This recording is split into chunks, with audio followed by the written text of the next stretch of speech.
Hi guys, my name is Pat Garvey, welcome to iDrum magazine.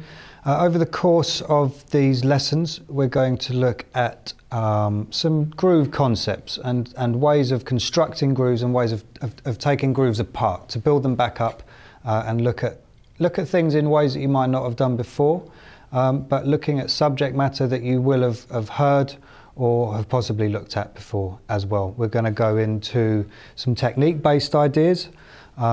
We're going to look at a few of the whys and wherefores. The most important thing is we're going to really break it down to fundamental points within each lesson and really try and get to basically the crux of the matter and open a few things up. We're going to kick off with this first lesson, which is a rudiment-based groove idea. Okay. Now, don't let the rudiment thing put you off. Okay, rudiments are exactly that. They're rudimentary. They're the basics. You need to know them if you really want to push yourself on a drum kit and really take it somewhere. Before each lesson, we're going to look at we're going to go over a few of the basics or a few of the things that you need in order to be able to sit and go through these lessons and go through the examples that you can look at with the notation and all that kind of thing. So for this lesson specifically, you're going to need to have a reasonably good understanding of stick grip. That is how you hold your sticks. Okay, now this is stuff we're going to go into over the course of the lessons, but these are based around assuming that you've got that knowledge. Okay, so that's the first thing. The second thing is you're going to need to be comfortable with your basic subdivision. So by that I mean playing things like quarter notes into 16th notes into 16th note triplets and back again without having any kind of worries or getting too stuck. Now, if you're not that comfortable with those things, that's all right. That doesn't mean you can't have a look at these lessons. It doesn't mean you can't try some of the stuff, but it does mean that it's not going to work for you until you've got those things just cooking a bit, okay? So if that's the case, it's no big deal.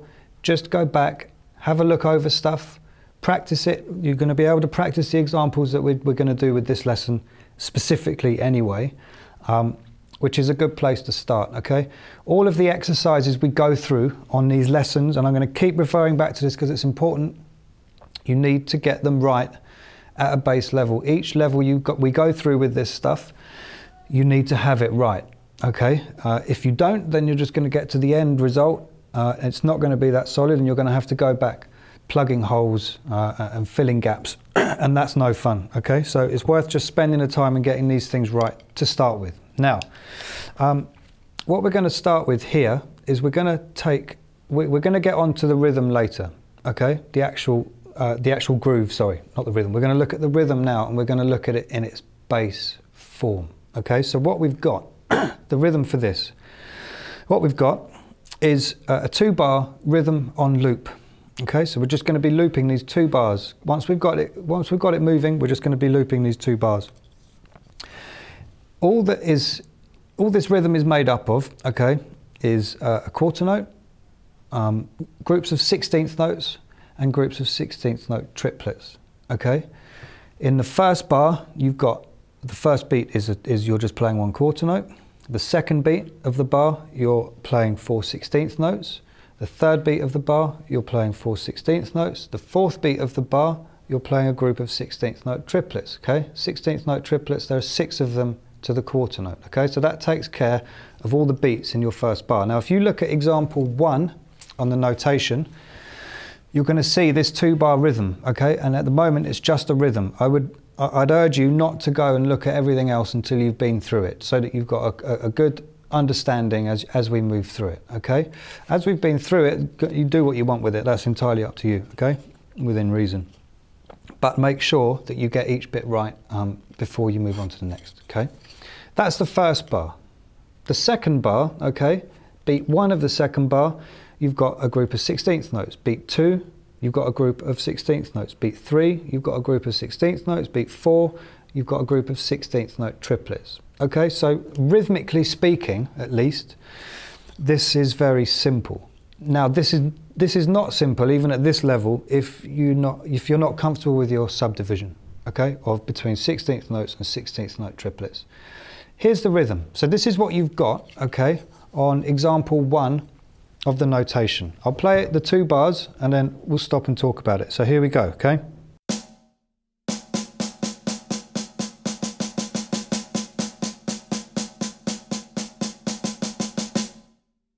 There's the rhythm, okay?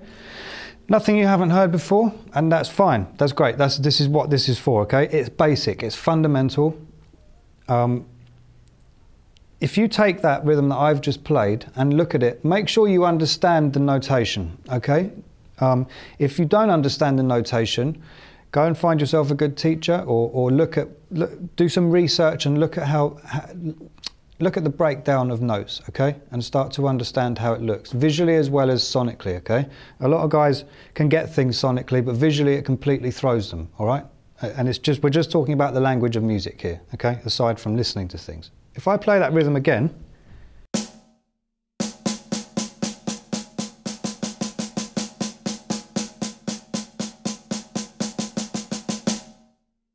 okay, so that was playing it back to the first quarter note. Now I'm going to play that rhythm on loop, okay? Here we go.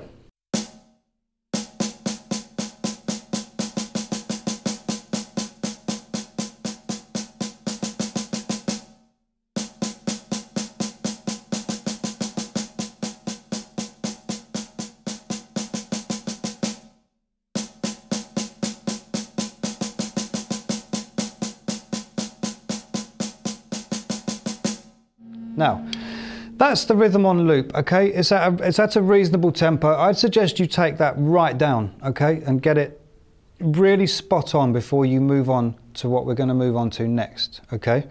Because what we're going to move on to next is applying the sticking. Before we do that, and this is important, okay? It's important that you've got control of your stroke, okay? At least to a degree that allows you to do this without having to struggle too much. And just quickly, before we go on to that, you want your fingers on your sticks, okay, for this. We're just putting this rhythm on a snare drum at the moment, okay? You don't want this happening, okay? But by any stretch of the imagination, you'll be out of control and it won't sound any good, right? So now what we're going to do is we're going to apply sticking to that rhythm that I just played, okay? And the sticking, if you look at example 2, okay, on the notation, then you're going to see the same rhythm again, but this time you've got sticking underneath it. Now, here's where it gets rudimental, okay?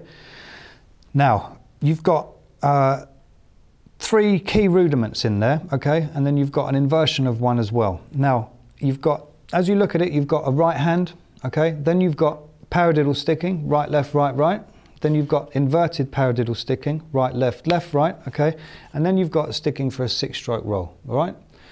Applied to these 16th note triplets. So it's just a different orchestration of a 6-stroke roll.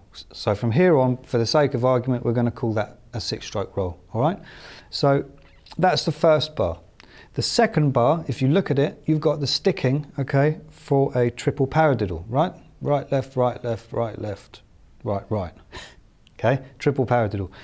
Inverted paradiddle, right, left, left, right, and then you've got the sticking for 6-stroke roll again, okay? Right, left, left, right, right, left. Now, what we're going to do is we're going to apply that sticking to the rhythm, but we're not going to apply any of the accents that you might commonly associate with those rudiments. And the reason we're not going to apply any of the accents is, first of all, for control. So we still want it to sound pretty much the same, okay? But secondly, because in a little while we're going to apply accents to this sticking pattern that are not necessarily, that don't necessarily conform to the accents commonly associated with these rudiments, or these stickings at least, okay? So if you go practicing it with those accents, you're going to be in trouble, because you're going to have to do a little bit more work to then get the accents working for you that we're going to apply. So if we apply the sticking to this rhythm, so here's the rhythm again.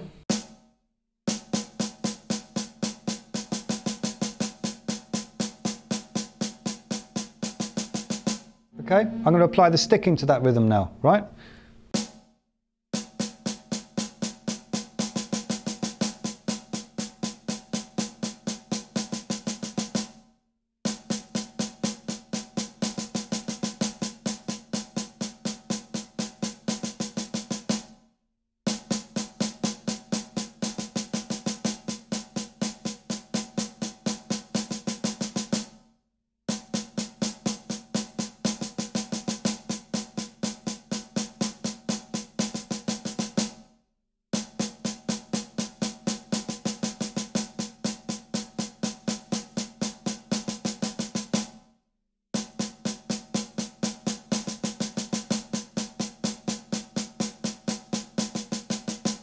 Okay, so the sticking is going to allow us to eventually turn this into a groove, okay?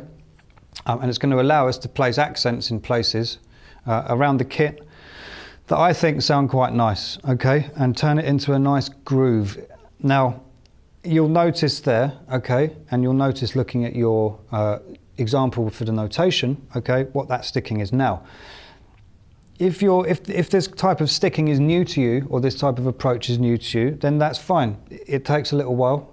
It takes all of us a little while when we're introduced to new things, right, to get our head around it. What's important is you just spend the time getting it right. So there's nothing wrong with sitting there going,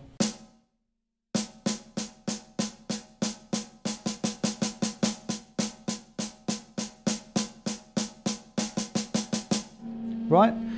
If you make a mistake, stop and start again. Don't carry on, okay? So if you go, make sure you stop and start again, okay? If you carry on when you're working these kind of things out and you're getting yourself used to them and you make mistakes, you're basically telling yourself that it's all right, okay? And it's going to take you longer to get to the end result, which is playing it in a way that sounds good, that you're comfortable with and works, okay? So stop. Start again. Always be quite strict with yourself with this, okay? Because these things can really eat away at you if you're not careful. Now, here's that rhythm again with the sticking, okay? Applied.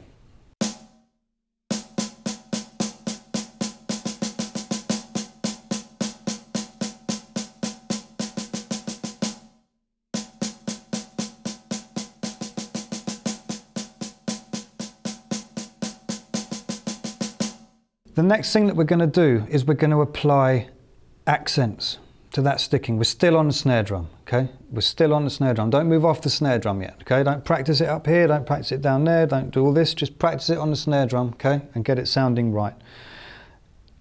Now, if you look at your example number 3 on the notation, okay?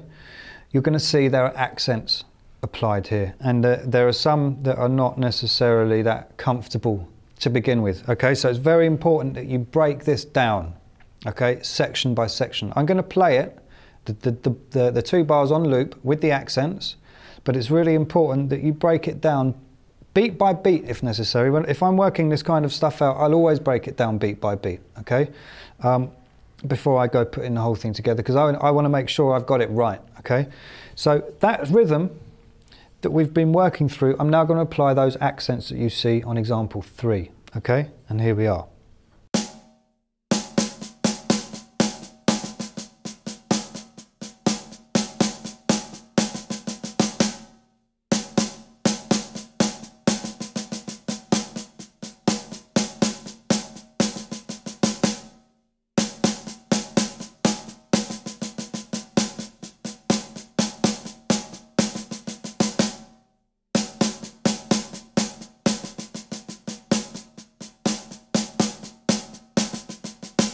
Now, it completely changes the feel of it, because we've gone from this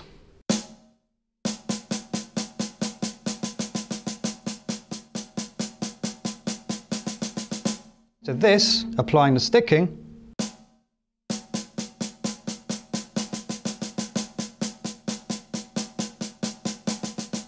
to this, applying the accents to the sticking,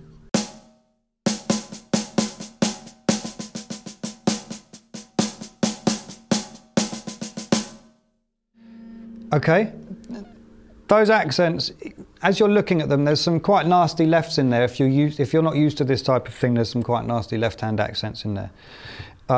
If you haven't come across this stuff before, then there are some really good exercises that you can practice for this type of thing.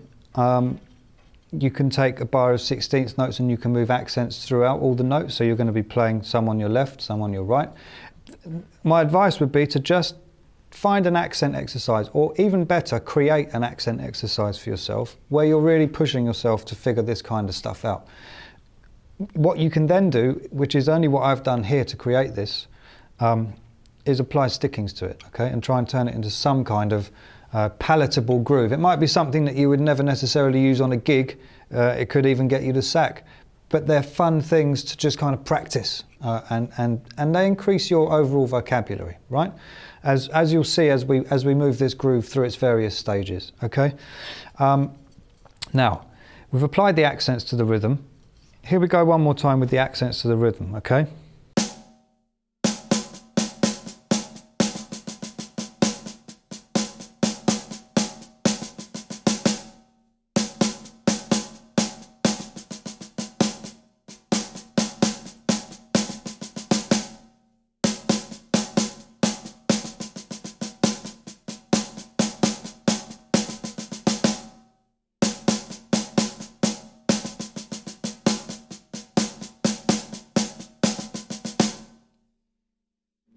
Okay, we've now moved through an introduction to the rhythm, applying sticking to the rhythm and applying accents to the rhythm, okay?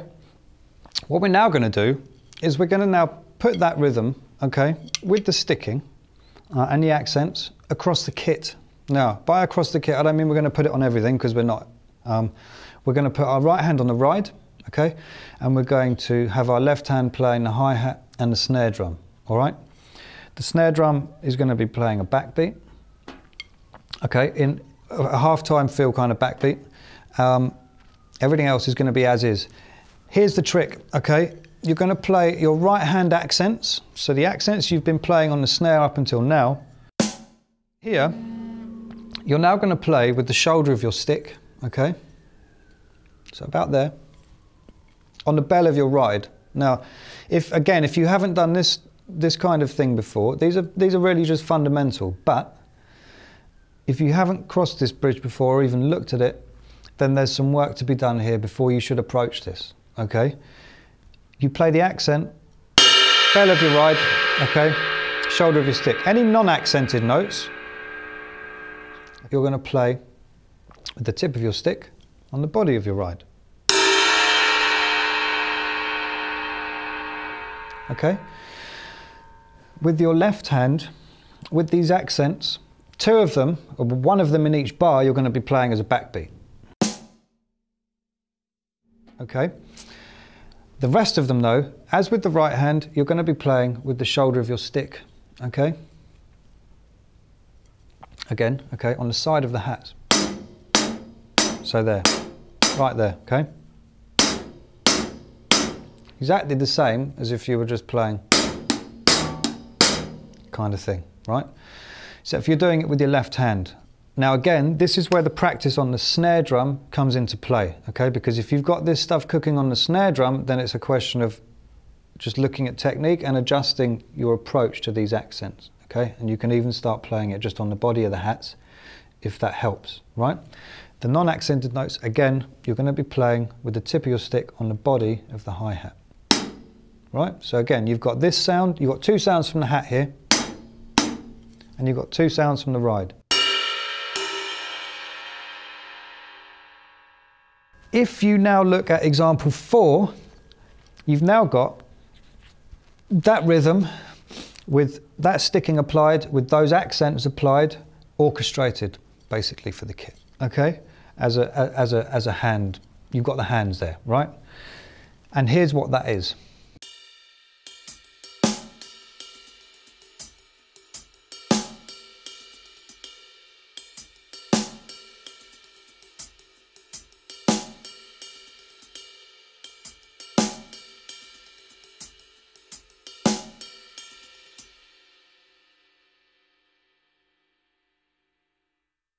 Now, it's important you don't forget here that the same rhythm you're playing there, right, is the same rhythm you were playing on the snare drum. When we first started this lesson, it's just how we're now approaching it, okay? And the techniques and the ways of doing things that we're applying to it which make it sound like that, okay? There's a few things here. One specifically that will throw you if you're not used to playing like this, okay? And that is, it's one thing playing this kind of stuff on a snare drum, it's an entirely different prospect to go taking these concepts and whacking them around the kit and moving hands around. It all gets a bit confusing. So again, it's just slow practice, okay? It's just slow practice. With practice, it's possible. If you don't practice it, it won't happen, okay? Again, I'll slow it down a bit.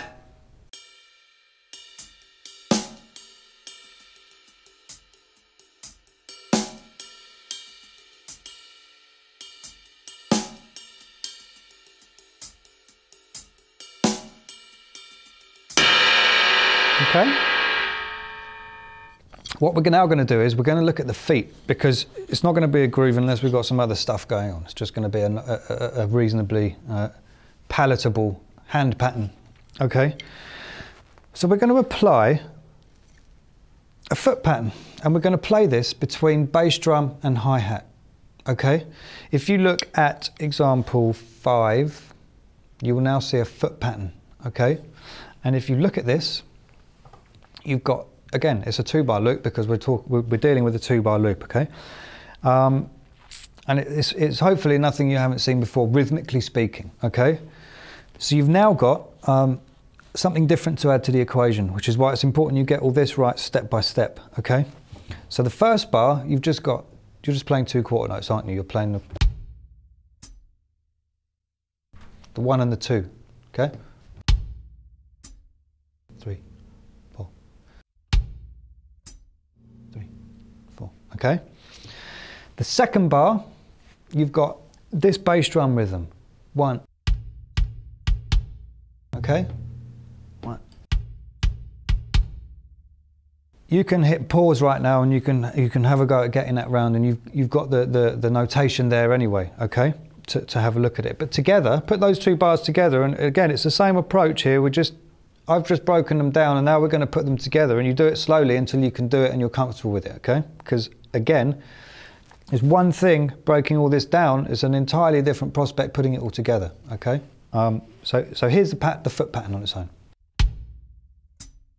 3, 4.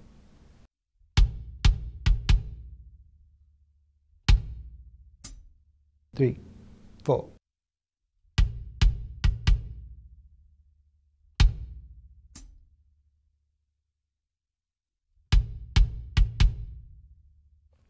Now that's the foot pattern. That's what we're now going to put with our hand groove, okay? Now then, what's going to happen here is, because we're playing a hi-hat, it's going to add another hi-hat note to our pattern, okay? And bear in mind, we're playing it with an accent following it, okay? So you've got, if I play the whole groove as we've just put it together, okay? 1, 2, 3, 4.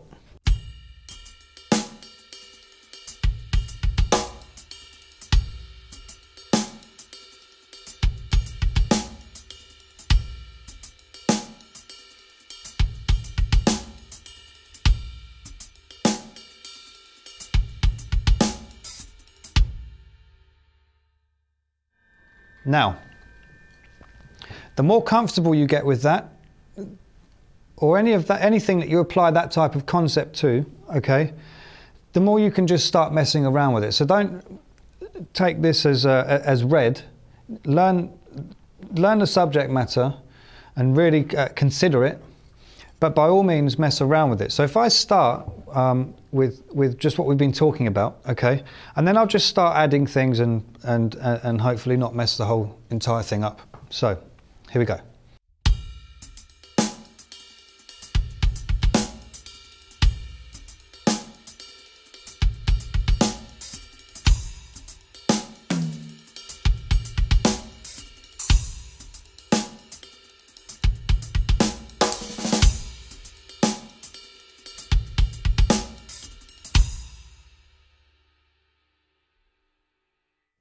Now, that's just messing around with that type of groove. It might be something you're into, it might not be. Either of those is fine, okay? This groove originally came about because I was writing a groove for a track that I was writing. And it was too much. I mean, that's too much to play, really. I mean, on your own it's fun. If you've got some kind of, if you're doing that kind of music, then it's great. But you wouldn't stick that in on a pop gig, for instance. And it's important that you realise that as good or as however you think that sounds, as good as it sounds, right? None of that matters if you haven't got the basics right. If you can't make something like this feel good,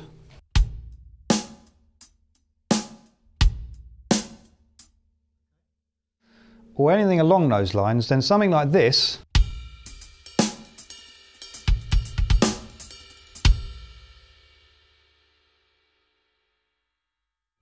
is never going to work, and it's only going to sound frustrating, and it's going to not sound particularly palatable, shall we say, yeah? Because it just requires the work from a ground level. Now, what I've done with this lesson is there are two excerpts that I've slowed down from the original track, okay, so that you can practice these rhythms and this idea along to, okay?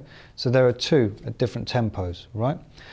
And what I'm now going to do is I'm going to play the original track that this was, that I came up with this groove for in the first place. Now, I'd only ended up using this groove in 2 bars of the actual track when I recorded it, but the rest of it is all derived from it, okay?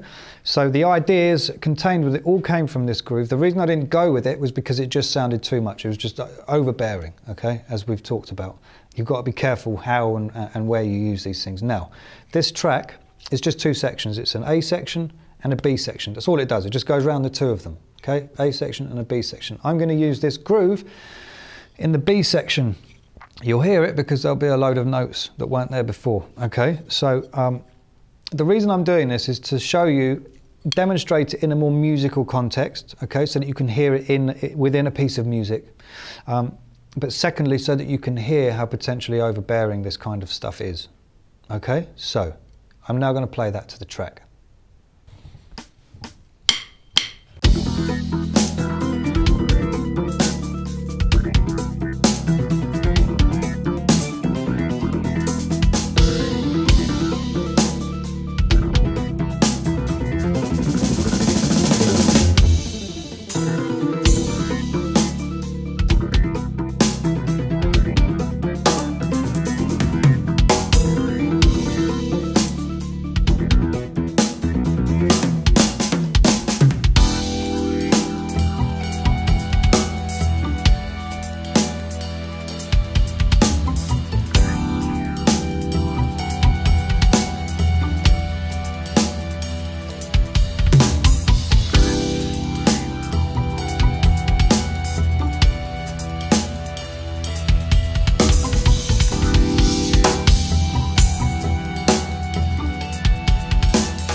So that's that for this month. I've enjoyed myself. I hope you got something out of it.